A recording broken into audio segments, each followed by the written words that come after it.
Hey everybody, Punisher88 here, coming at you once again with another weekend review. So, as voted by you guys on the Punisher88 Facebook page, today I'm reviewing Where Monsters Dwell, issue number 1. So, for those of you who watch my reviews, you guys will know that I like to start with the cover first, so let's check it out. Now, I will be honest, I ended up forgetting the actual book at home last night, but when I got to work, I printed out a copy of the cover. So it may not be the real deal, but at least you guys get to see what the cover looks like. And yes, I love this cover a lot. There's two main reasons why I love this cover. The first one being, it brings together two of my favorite things ever, dinosaurs and airplanes. And the second reason why I love this cover so much, and you can't really tell from the printout copy here, but if you actually see the real book, you guys will know that the colors on this cover are amazing. And I love this cover so much that the next time I stop by my local shop, if they have any extra copies of this book, I'm probably going to pick an extra one up so I could either frame it, yes, I said frame it, or put it in Mylar just because this cover looks so good. So, yeah, from the cover alone, this book is like batting balls out of the park already. So, never mind just batting 1,000. So, now it's time to get down to what I like to call the nitty gritty. But first, I just wanted to mention to more of my newer viewers and subscribers that if at any point during this review or any of my previous reviews you see that I look up and down at the camera a lot, or it sounds like I'm reading to you guys or whatnot, the reason for that is I keep my notes in front of me. Why do I keep my notes in front of me? Well, for starters, I find with the notes, it helps the review flow a lot smoother. Also, with the notes, let's say I'm reading a certain part and I get stuck, I can backtrack and then move forward. And then the third reason why I have my notes with me is because I was never one for memorizing lots of text. So therefore, the notes are actually kind of like a help aid. So if you guys are cool with that, awesome. We'll get through this review and we'll be on our merry way. So, for today's review, I kind of went into a lot of detail and I got carried away with the writing. So I didn't really structure it with a good, bad, and verdict. I kind of just smushed everything together in one big giant write-up. So I want to get into this as quick as possible because I don't know how long it's going to take. So get ready. Alright, so here we go. Garth Ennis, one of my favorite writers I may add, uses the backdrop of Secret Wars to reintroduce himself to Marvel readers after being away for a few years. He brings with him his frequent collaborator Russ Braun to tell the story of Karl Kaufman, also known as the Phantom Eagle. Man, I love that name. The duo, along with color artist, I hope I say his name right, Dono Sanchez Almera, turn out a very entertaining yet somewhat problematic debut issue that pays homage to a genre of stories that many hold close to their hearts without relying, one single bit on the greater story of Secret Wars. The Phantom Eagle may just be the most obscure character to headline a Secret Wars book. He was originally introduced in the pages of 1968's Marvel Superheroes issue 16, and by Gary Friedrich. I hope I'm saying that right as well. And the late great Herb Trimpe. The costumed World War I fighter pilot has only made some very scarce appearances throughout the years. So there are very few expectations placed on the character in this title. The relative unfamiliarity, I'm using big words here, gives Ennis and Braun even more of a clean slate, as this version of the Phantom Eagle will be many people's first experience with him. The creators have opted to make Karl Kaufman into a kind of interwar period pulp adventurer, kind of in the vein of Indiana Jones. So that's pretty cool.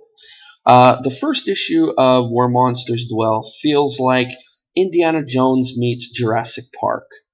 Karl Kaufman is a womanizing, high stakes adventurer spending his days in what appears to be the South Pacific. Ennis's snappy dialogue is on full display, and here, along with Braun, does a great job in making it feel like we are reading an adventure strip from the 1920s. Ennis, not being afraid to make people angry, really sticks to how characters in these types of stories were portrayed like 80 years ago, almost to a fault. This makes the issue a bit tough to, properly review.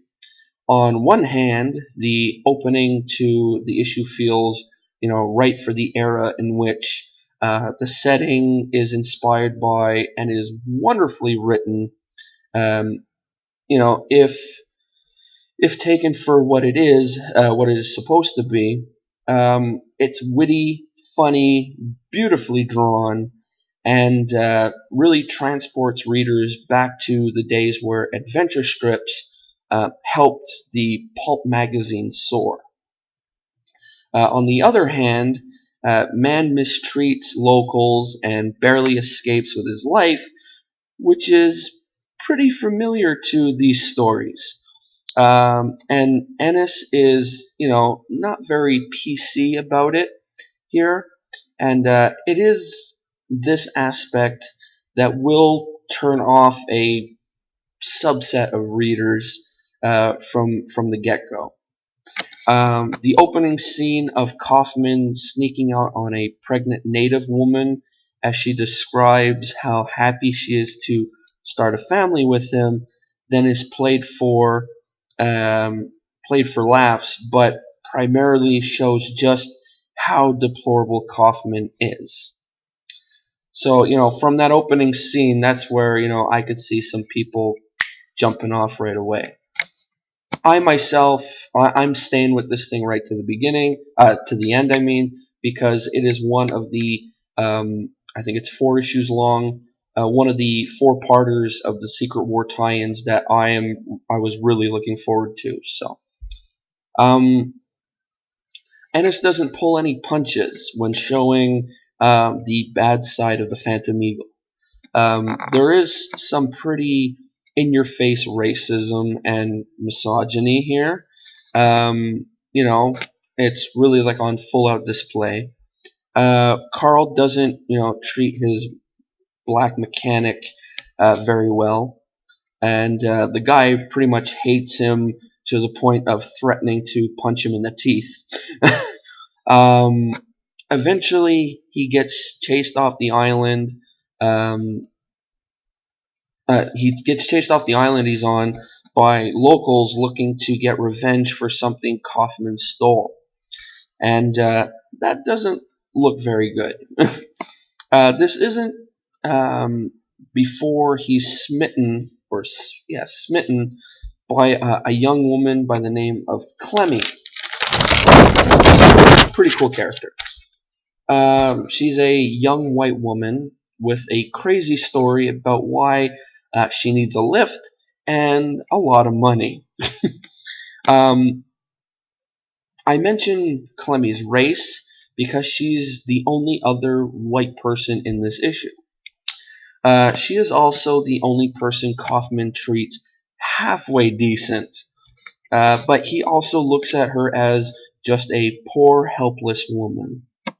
It is off-putting, but it feels very intentional on the part of Ennis, especially as the issue progresses. It's safe to say that their trip doesn't go as smoothly as Carl wanted it to, and they end up in the title's how do you say eponymous location where the hero might just be the one needing saving. Um, the make it or break it character for this series will be Clementine Franklin Cox, if that's even her real name. She is the cute, doe-eyed young woman that comes to Carl hoping the Phantom Eagle can save the day. And Carl, being ever the knight in shining armor uh, that he is, agrees to help. As the final half of the issue progresses, it becomes clear that this woman is more than she let on. She knows things she shouldn't, and ends up being way too badass when she ends up in, legit danger. It will be this mystery of her that carries the issue, along with dinosaurs, of course. Ennis has already established Kaufman as a complete ass. And so the readers will have to cheer for someone. By the end of this issue, I'm sure the readers will love Clemmy as much as I do. It will also be Carl's developing relationship in general, not romantically, with her that will ultimately undermine the problematic aspects of the issue. In other words, Clemmy is going to be putting Carl in his place quite a bit, it seems. Um, the art stylings of Russ Braun and Dono Sanchez Almera fit the story wonderfully. The designs for every aspect of this issue are well done and are reminiscent of works during a time period that inspired this story, with one exception. Sorry, can't read my own writing. The natives from the first half of the book look straight out of stories from the 1920s or 1930s. But these takes have often been condemned as a racist product of the times. Well, that happens here. Braun could have toned it down a bit and still got the desired results, but everything else looks great. The standout pages and rightfully so take place in the air. Oh, those scenes are amazing. Over the course of a few pages, there's the joy of flying, the horrors of being caught in a storm, and the wonder of a mysterious, majestic land. The looks on Carl and Clemmy's faces throughout are perfect and really make the whole sequence of events. Then the color work of Dono Sanchez Almera is just as important. The muted colors and dusky tint over the course of the entire issue is vital in establishing the tone of the issue and ultimately the series. Um, Ennis has made a bold choice with the first issue of Where Monsters Dwell. He has taken a relatively unknown concept, given it a distinct vibe from a distinct era that was problematic to begin with. Instead of ignoring the problematic aspects of the time period the story is inspired by, he seems to embrace it and use it to establish his characters. Yes, there is a bit of racism and misogyny, as I said, in the issue, but by the end, it feels like it was there to serve a purpose, beyond just capturing a certain aspect of these type of stories. Not to mention, it is diffused a bit through humor and how fun the issue is in general. The script is funny, and the banter between Carl and just about any character he talks to is great. Braun's style is a perfect fit for a book of this genre and time period. He captures the look and feel of similarly set stories like Indiana Jones, while also being able to handle the majestic of the exotic monsters like dinosaurs. Um, just because there are problematic aspects of a book doesn't mean there isn't a lot to like. It doesn't mean that these aspects can be part of a larger storytelling decision. The jury is still out on if that's the case here. It doesn't. It also doesn't mean that we can't talk about these issues and how they fit into the story, into the portrayed time period, and their place without condemning a piece as a whole. If you can handle these aspects being a part of the comic in any form, then there's a chance you will find a lot to like about Where Monsters Dwell. This is as pure fun of a comic as I've read from Garth Ennis, and one that a lot of people, I think at least, will find joy in. I can't wait to see what's in store for Carl and Clemmy. So, with that being said, this was the review part of the show, but before leaving, make sure to stick around because now it's time for my top picks of the week. So let's get to it, shall we?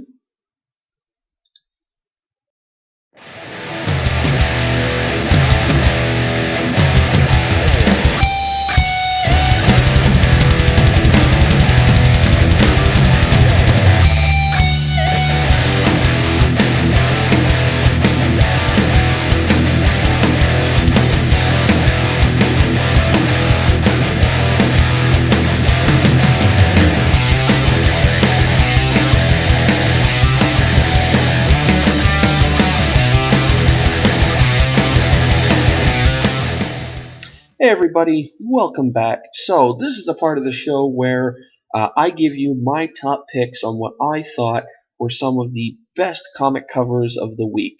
So these are my top picks for the week of June 5th, 2015. So let's get to it.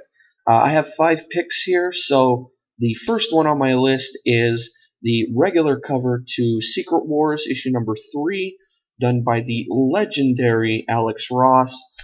Basically, we get another beautiful cover where this time around we have the Earth 616 and the Earth 1610 versions of Reed Richards front and center, and then all around him we have a slew of other characters. But the two that really stand out the most to me on this cover are in the bottom left corner, we have a beautiful headshot of the new Thor, and then in the bottom right corner, we have a beautiful headshot of Thanos, and I just think the cover alone is beautiful. My second pick is Green Lantern, issue number 41, by Billy Tan and Alex Sinclair. I think it's a really neat cover. I love how menacing Hal Jordan looks on this cover, with all this green swirling, fire around him. And it kind of looks like he has his own like Infinity Gauntlet looking thing going on. So I thought it was really neat. My third pick is Masks 2, issue number 3, by Jay Lee. This is a series I've been meaning to check out for a while now, since I really like the whole, team up idea, especially if it's a team up of, major characters from a certain company. So in this case, this is from Dynamite. So, and it's a team of their big name superheroes. And so I've been meaning to check it out for a while, but this cover is a beaut. And I mean, it's Jay Lee, I'm sure there's a bunch of you out there who are familiar with his DC stuff, and if not, it's amazing. Um, if I myself personally had to pick a fave Jay Lee like Batman piece of art, I say Batman because I love Jay Lee's Batman stuff. Um, there was this I don't know if it's a print or it was a cover. I don't know. I saw a picture online and it's done in an all red background, and we have Batman. He's kind of crouching, and behind him is a big image of Two Faces etched coin. Oh, beautiful. So yeah, very cool. So, and again, this cover too, very cool.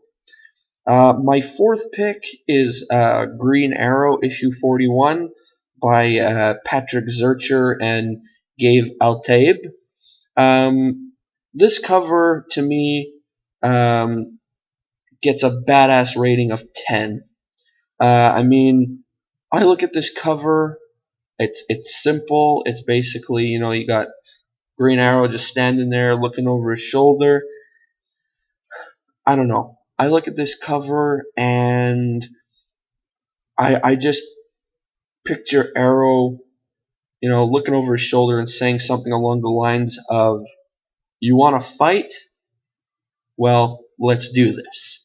It's just really, really nice. And then my final pick for the week of June 5th is Nailbiter, issue number 13 by Mike Henderson, Adam Gazowski, and John J. Hill.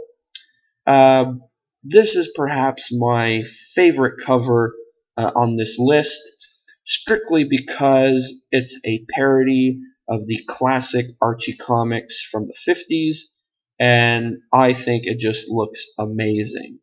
So, yeah, that brings me to the end of another video for you guys. I hope you enjoyed it.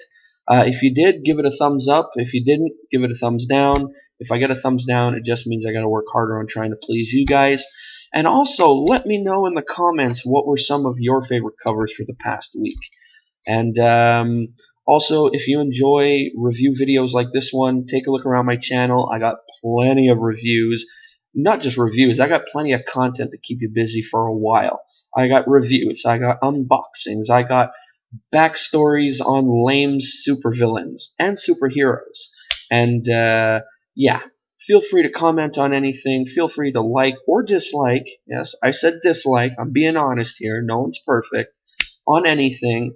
And before leaving, make sure to click that subscribe button. Alrighty? So I hope you guys have a great weekend. I know mine's going to be pretty awesome because it's supposed to be really nice today. And I'm going out to visit my cousin. And of all things, there's going to be a big hot rod show going on today. So I'm going to be in heaven. And I will be taking lots of pictures. So I will probably be posting a bunch on my Facebook. If not Sunday, probably sometime next week. So for those of you who are friends with me on Facebook, you guys will be able to see what I saw today.